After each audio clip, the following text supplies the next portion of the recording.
প্রত্যেকটা গ্রাম একটা সময় ছিল শান্তির জায়গা, একটা সময় ছিল ভ্রাতৃত্বের জায়গা, সহযোগিতা সহমর্মিতার জায়গা।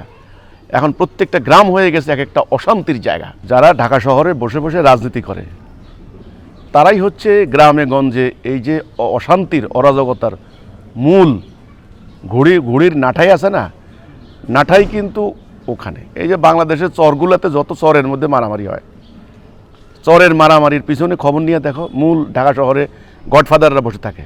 এটার নাম আমি দিচ্ছি গডফাদার। নাইলে মারামারি এত খুনাখুনি হয় না চর দখল নিয়ে।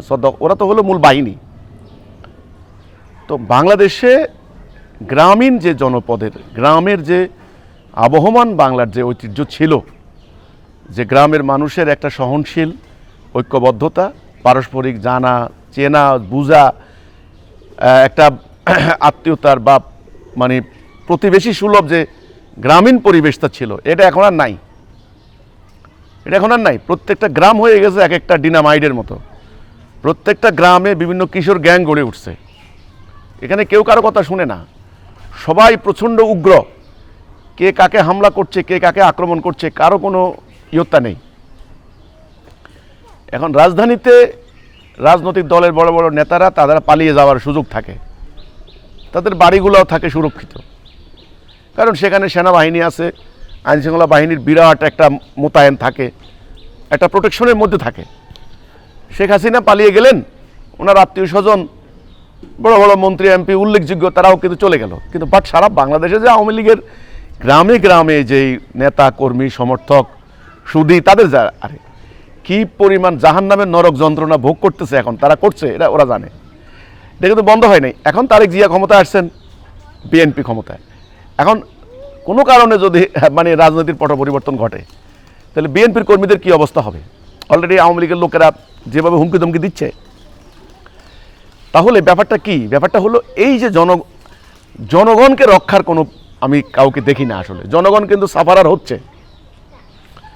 এই যে সারা বাংলাদেশের ছোটো ছোটো বাজারগুলোতে অ্যাটাক হচ্ছে, ডাকাতি হচ্ছে, হামলা হচ্ছে, থানা আগে যাইতো, এখন আর থানা পুলিশও যায় না।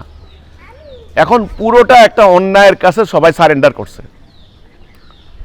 সবাই এখন এক ধরনের অপশক্তির কাছে। প্রতিটা গ্রামে যান, এখানে একটা দেখবেন একটা গোষ্ঠী এটাকে নিয়ন্ত্রণ করছে। থানায় যান, ইউনিয়নে যান, ব্যাপারটা কিন্তু এরকম। তো এই হচ্ছে কথাটা। এই অপরাজনীতি যতদিন চলবে ততদিন গ্রাম থেকে শহর মানুষ প্রচণ্ড অরাজকতার মধ্যে চলবে। এটা আমরা বারবার বলেছি। প্রত্যেকটা গ্রাম একটা সময় ছিল শান্তির জায়গা, একটা সময় ছিল ভ্রাতৃত্বের জায়গা, সহযোগিতা সহমর্মিতার জায়গা। এখন প্রত্যেকটা গ্রাম হয়ে গেছে এক একটা অশান্তির জায়গা। প্রায় দেখবেন ডাকাতি হয়, চুরি তো কোনো ব্যাপারই না, মামুলি। আর এখন আর মানুষ আর আগের মতো আর ওই থানায় দৌড়ায় আর যায় না, যায় কোনো বিচার হবে না, তারা জানে। আর মামলা করলেও পুলিশ আর তেমন কোনো অ্যাকশন খুব একটা নেয় না। তো গ্রামীণ জনপদ, গ্রামীণ জনগণ যে একটা শান্তির জায়গা ছিল, এটা এখন আর নাই। এই অপরাজনীতির ফল, এই বিষাক্ত কালো থাবা মানে সাপের যে বিষ, এটা গ্রাম পর্যন্ত কালো মানে এটা বিস্তার লাভ করেছে।